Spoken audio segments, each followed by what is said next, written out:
In Fairfield County, something new comes across my desk every day. Crimes are committed, cases are solved, and a community is made safe by the hardworking employees of the Fairfield County Sheriff's Office.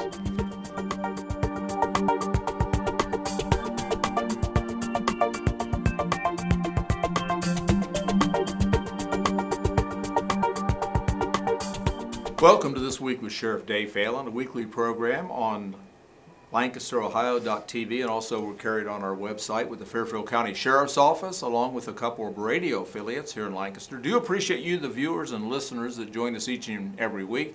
The show is produced here at Fairfield Christian Academy with the students. Our behind-the-scenes executive producer is Kelly Roberts. Does a great job lining questions up, getting the guests together each and every week. And we have been now on television for about 8 years, and been doing this show for probably 15 years on the radio. So appreciate JT Burcham here that's helped us navigate through that. Back by popular demand is Sgt Forrest Cassel. Here last week with us, and we talked a lot about some of the things that's been going on. And for the viewers and listeners that may have not seen last week's program, you are the sergeant in charge of Canal Winchester, and just tell us a little bit about, what that takes in. Being a sergeant in Canal Winchester, we patrol the city of Canal Winchester, and parts of the city is in Frenton County, parts of the city is in Fairfield County. There's 10 deputies assigned there, a school resource officer, and then 3 deputies per shift. Okay. So lots of stuff going on in Canal, and up until that time, you were out at the jail annex, and with the opening of the new Fairfield County Sheriff Administrative Office and the jail, that position's been eliminated. Yes, so, sir. so you're probably happy to get a change, aren't you? After being in the jail for a number of years. Yeah, like I said, we talked about it last week. I was patrol sergeant for 9 years, 4 years on third shift, and 5 years on second shift. And then I requested to go back to the jail. I thought working at the annex would be a good experience for me. Yeah. And it was, and I really enjoyed it, and I appreciate you letting me go out there. Right. So yeah, I look forward to going back to patrol and getting back into that. Just for being out of patrol for 5 years, I see how a lot of the paperwork and things like that have changed, and the different calls that would go on have changed also. Now, last week, we talked a little bit about the heroin, the opiate epidemic, and some of the things we've seen in our county, and you were a DARE officer for a number of years. What would be some things that parents need to be talking to their kids about? Just the fact of what drugs are and what they can do to you and how that it addicts you. The parents have to be educated on the fact, too. And with YouTube and all the other access to the internet, I don't think that would be that hard for a parent to get educated on opioids and things of that nature. And the main thing is just to teach your kids about it and educate them, because knowledge is power. And if you know that this drug's going to ruin your life and you're probably going to be addicted to it for probably most of your life, you probably wouldn't want to do it. Yeah, and I think one of the things that, if there's anything that's been successful in my lifetime as far as what advertising, like you mentioned, what parents can be involved in their kids. One of the things that when I was growing up, and everyone seemed to smoke. Right. I mean, my dad smoked. When I was in junior high and high school, that was the big thing. My friends smoked. And so it was kind of like the cool thing to do. It was on television. But over the years, with the realization of how dangerous cigarettes are, and leading cause of lung cancer and respiratory problems, today you just don't see that. Right. You see people that it's not in vogue, it's not cool anymore. And a lot of that, as far as I'm concerned, was because that's what we saw on television. Quit smoking, they put it on the cigarette packs, don't do this. And how much of an influence people can have on other people. I had a guy that I knew, and he was like maybe 3 or 4 years older than me. He was like a junior when I was in the 8th or 9th grade, but I kind of looked up to him, and he didn't smoke. Right. And everybody smoked. He says, he said, that's really not a good thing to do. And that really influenced me. Plus my mom, as long as I can remember, she said, you shouldn't be smoking those cigarettes like your dad. Right. and I didn't smoke. So I think that if we can kind of approach it today and let all these kids know, you can't do this, you know, don't use these kind of things. Right. I mean, you can look at some of the booking photos of the inmates that come into the facility and go back 8 years when they were incarcerated and then to today. And 8 years ago, they weren't addicted to heroin or meth. And then you go back to today, and they look like they've aged 20 or 30 years. Right. And they don't even look like the same person. It's really sad. Yeah, it is. And when you were at the annex with prisoners, what percent of that population, and this is primarily misdemeanors, that had some kind of addictive problems with drug or alcohol? I'm going to say a high number, and I don't know if it's a factual number. It's just my opinion. I'd say at least 75%. Yeah. And to me, it seems like all the new arrests we have these days it's drug related. Either it's heroin, marijuana, cocaine, but drugs are back, and drugs are back in a big way. Yeah. And it seemed to me it's even almost disproportionate. It seems like the females have a higher percentage of addiction within the jail population than the males. I remember when I first started working for the sheriff's office, I worked at the MSMJ. It just opened, and I started in 1997, and I think the jail actually opened in 96, but I was going through the academy then.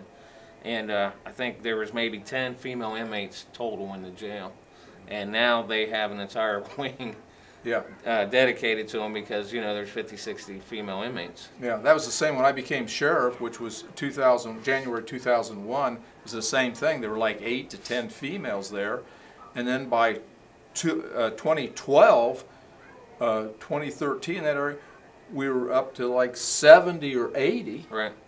And my wife, Loretta, was part of the jail ministry there with Grace Haven. And she would go into the jail with some other ladies, and it seemed like every one of them. And my opinion is that's when heroin hit Lancaster and Fairfield County. Right. That's when it was big, and that's when it started affecting everybody. And you know, if you're doing drugs, you're not working, so you're out committing crimes to fuel your habit. Yeah. You're breaking into houses, breaking into cars, you're shoplifting. Right. Committing a lot of other crimes. It just drives the jail population. It drives the crime rate. It devastates families, and it's just terrible. And so, like I said, our hope is that our next generation can be saved from this. That'd be nice. But it all starts with education and at the home. You have to be a parent to your child. Right. Government's only going to be able to do so much. It's got to be home. Parents have to have the courage to talk to their kids and come to the realization that it's not always somebody else. Right. You know. One of the things I wanted to just ask you about, you've been you're a 20-year veteran. That's a long time. What are some of the things that as you go back, some things that stand out as far as something happened, or some kind of calls, or some kind of calls for service, or something really unique or special happened? I've seen a lot of different things. I like the more proactive type things. Like I said, I've seen a lot of suicides and been on a lot of, dead on arrivals and things like that. I would say for me the biggest thing is the helping the kids. If you got a kid that's getting in trouble constantly, I could think of one kid, obviously I won't say who it is, right. But he got in trouble constantly, and we were constantly at his house, and I kept on telling him, if you keep this behavior up, one day you're going to end up in jail. He was 12 years old. And I'd say I got dispatched to his house as a deputy, I got dispatched to his house as a sergeant. And finally, after talking to him and his parents talked to him, it finally clicked. And then I seen him just out one day. I was getting lunch, and I seen him, and I recognized him, and I said, I haven't seen you in a long time. And he goes, you haven't, because I'm going to college now, I graduated high school, I got a family. And he said, I want to thank you for helping me when I was a troubled youth. And that really meant a lot to me. Yeah, I'll tell you, this is funny you mentioned that, because something just came to mind. I was at Fat Cat's Pizza within the last couple weeks, and there was a guy in there, looked like a man, and he had his wife and a child, and so I just said, I introduced myself. They were just at a little get together, and I said, have we met? And he said, when I was little or younger, my parents brought me into your office.